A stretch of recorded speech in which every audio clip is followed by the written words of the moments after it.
We're also going to talk about what do Camels, customer engagement, and climbing revenues have in common. I think that you'll be surprised by the answer. So let's get going. John, I would love for you to introduce yourself. I'm so honored to be on this stage with you here. Thanks, it's a true pleasure. Wow, what a great introduction. My name is John McBride. I've been at PROS for about 18 years in various roles. And I met this guy, I think, around 2017, 18, maybe at an ATPCO Elevate conference. He did a fantastic job presenting. I was totally amazed. And he actually won Best Speaker that night. So I'm trying to get more people here, Azim. Yeah, no, you're doing a good job. I think we've got some Volantio folks here. Those are homers, but now we've got some more people coming. I think it will be very good. I gotta ask, Azim, why purple? Purple's the color of royalty, and we liked it, and it's very distinctive. I mean, we could have gone with blue, but then we would have been competing with PROS, and who wants to do that? That was a trick question. Yeah. I have another question. Yeah. Where did the name Volantio come from? Okay, so it's Italian, right? It's actually, it's nothing. My nothing. co-founder and I, Fen, gave ourselves half an hour to come up with the name of the company. We had no branding experts, really nobody to do it with. We were in a very tiny little cubicle, and he created a random word generator that checked against that. He had a script to check against whether or not there were any, criminals or anybody with that name, and we came out with this one. And then it was kind of cool because volant's actually a word in English, so it means to fly. So we were kind of lucky in that regard. But I'd rather be lucky than good. Well, I know you have some awesome content, so I'll just ask more questions and interrupt you later on. Yeah, great. So again, I'm Azim, co-founder and CEO of Volantio. And again, it's really awesome to be here with you folks. Hopefully, as you eat, if you'd like to come here and learn more about camels, this might be a great opportunity to do so. I'm an expert in camels, by the way. Yeah. So what do Camels, customer engagement, and climbing revenues have in common? I'm going to cut to the chase here. They actually have nothing in common, nothing at all. But we're going to have some camel trivia at the end for those who are actually seated in the seats here. And you have a chance to win one of three $50 gift cards. So it was all just a ploy, right? It was all a ploy. A ruse? Yeah. It was a ruse to get folks to come here. But anyway, this was like a layup question for you to ask me here, John. So if you want to ask me what's on the title of the slide, I'd be happy to answer it. Hey, Azim. Yeah. How is Volantio working with PROS and EveryMundo? I thought you were never going to ask that question. So it's surprising that you did, seeing as it was in big text behind me. But so we're doing some really cool stuff with EveryMundo and with PROS today, and I thought it would be kind of fun to talk about it. So about a year and a half ago, we started partnering with EveryMundo. And what Volantio does is we consume Fairwire data from EveryMundo, and many of the companies here work with EveryMundo, to create a really cool product called SmartAlerts. And SmartAlerts are essentially price alerts that go out to airline customers, creating a really strong level of engagement between the airline and the customer to drive a direct conversation, personalized content, and direct sales to the airline, which is ultimately what airlines want. And it's just an additional use case on top of. Doesn't Expedia and Kayak already do this? They do, and they do. But do you want your customer going to Expedia, or do you want them coming to your website? I told you I'd give you a softball. Yeah, it's a good softball. I like it.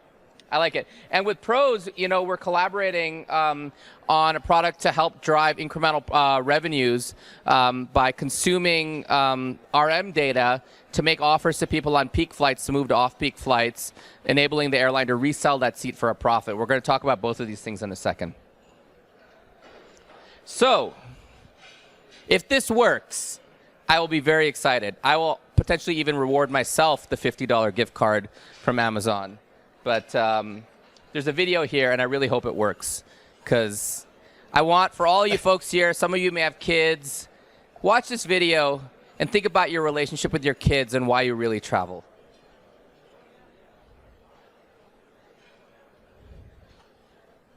Here we go. It's coming. I'm impressed. Where's the sound? Is there no sound? Hey, Dad. What's the ocean like?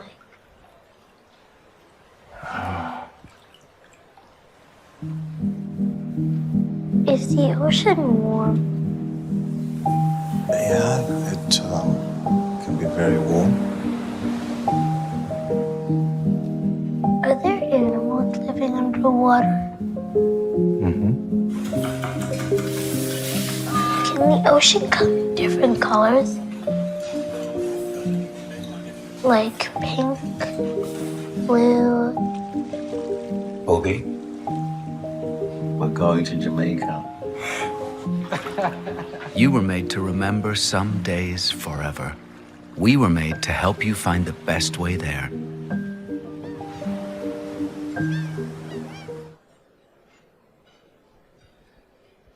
Now that's just a beautiful ad. I like to watch a lot of ESPN, so I've been seeing this ad quite a bit on ESPN lately. But the thing that sticks in my mind is after this ad, where does that customer go? They go to Expedia. They don't go to the airline's website, and that kind of sucks. So we have created a product called SmartAlerts in conjunction with our friends from EveryMundo that consumes EveryMundo data and enables the same exact functionality on the airline's website. So customers can sign up for a fare alert on the airline's website. Japan Airlines, who's here, they currently use this, and the customers for JAL can set the alerts, get a beautiful alert to them with real-time pricing powered by EveryMundo, and the results have been amazing. You know, they've seen an 80% increase in monthly subscriptions. They've seen the active subscriptions grow significantly, and significant higher engagement on other metrics like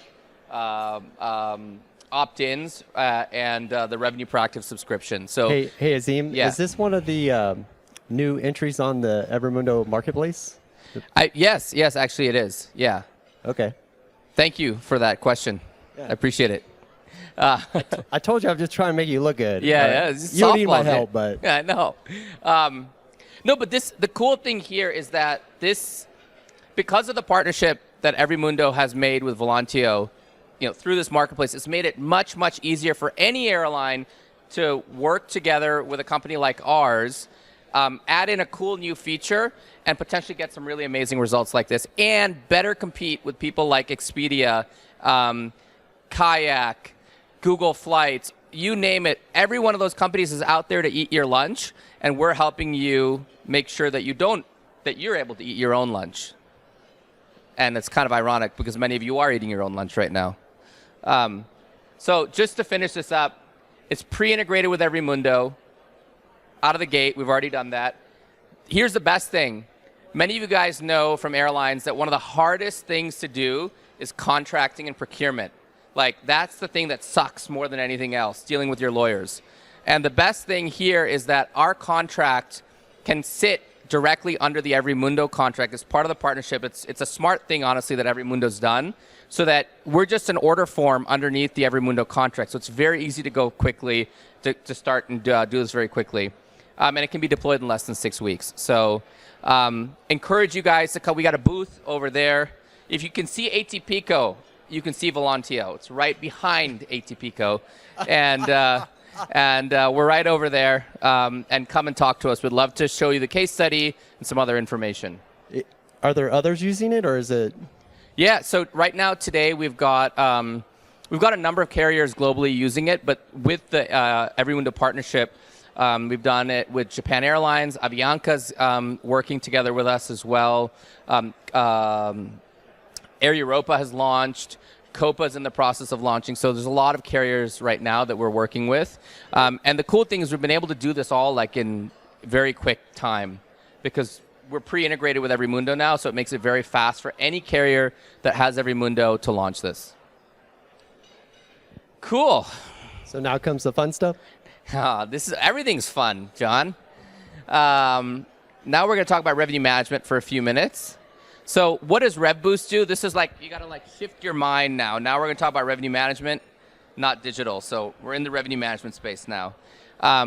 So we have created a platform, and we partner with pros on this, that basically enables continuous optimization even after a seat is sold.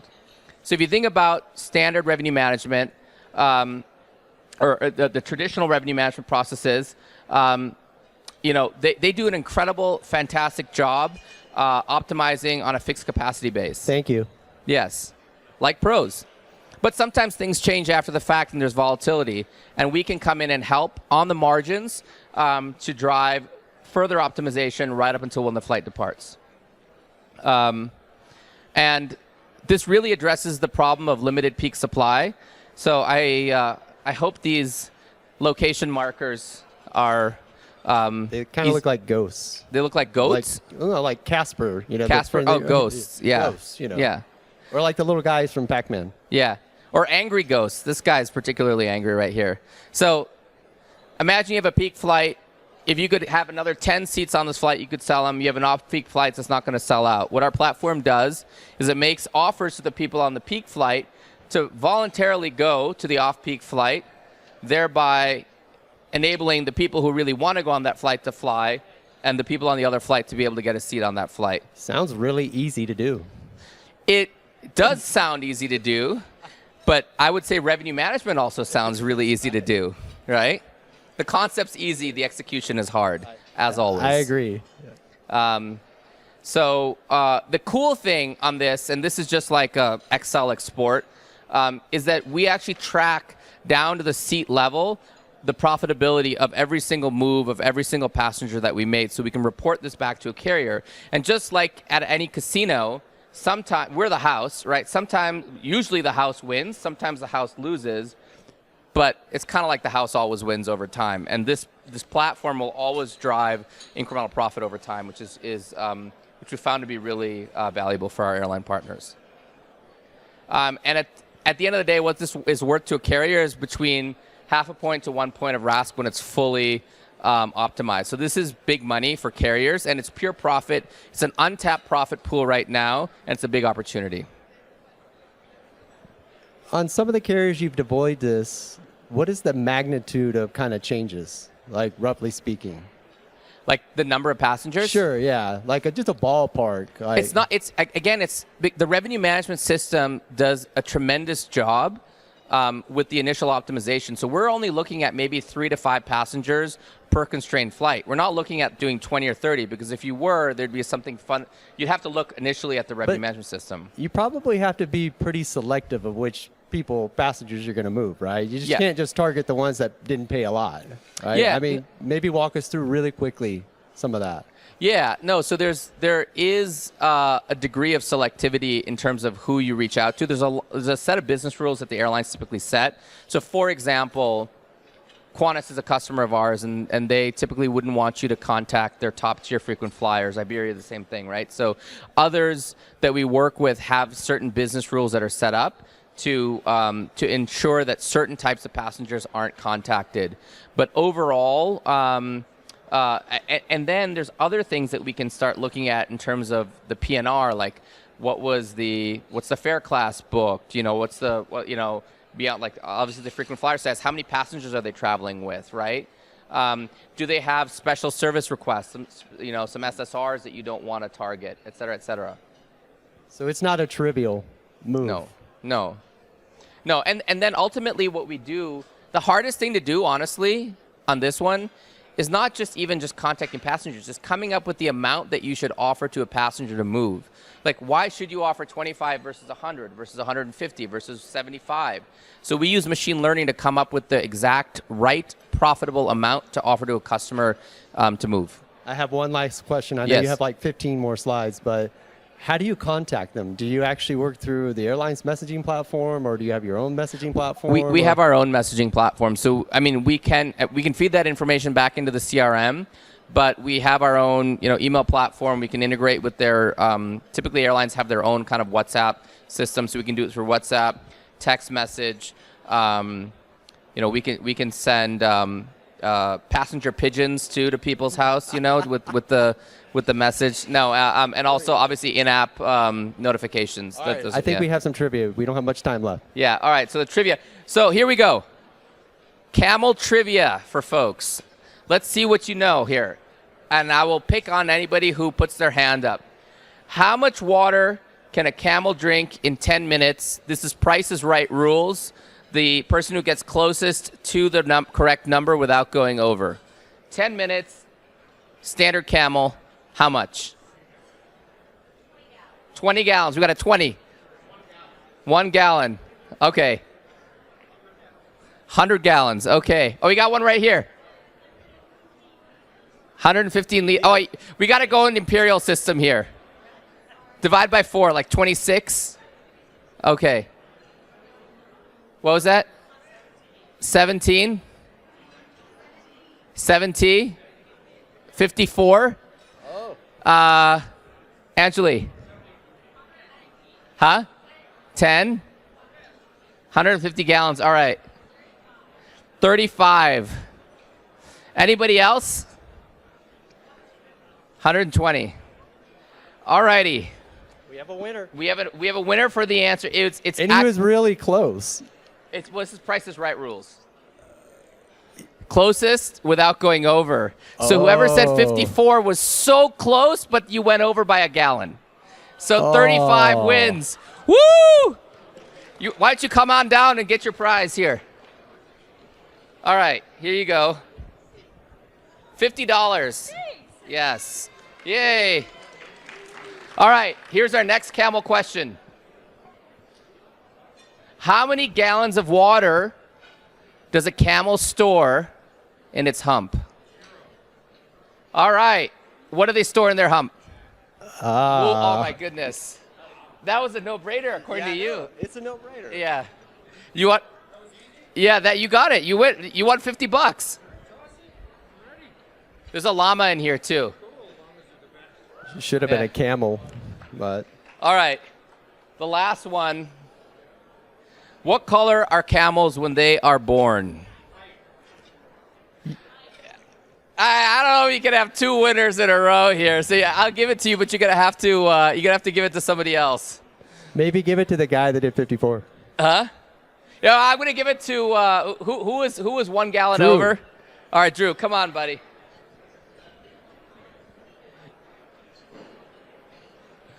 You really know a lot about camels. I'm impressed. I think he was a vet. Oh. Wow. All right, guys. Thank you so much for your time. I hope we had some fun here. Oh, I think this is it. We're just going to end with a slide that says what color are camels when they are born. That's it. We're done. Thank you so much.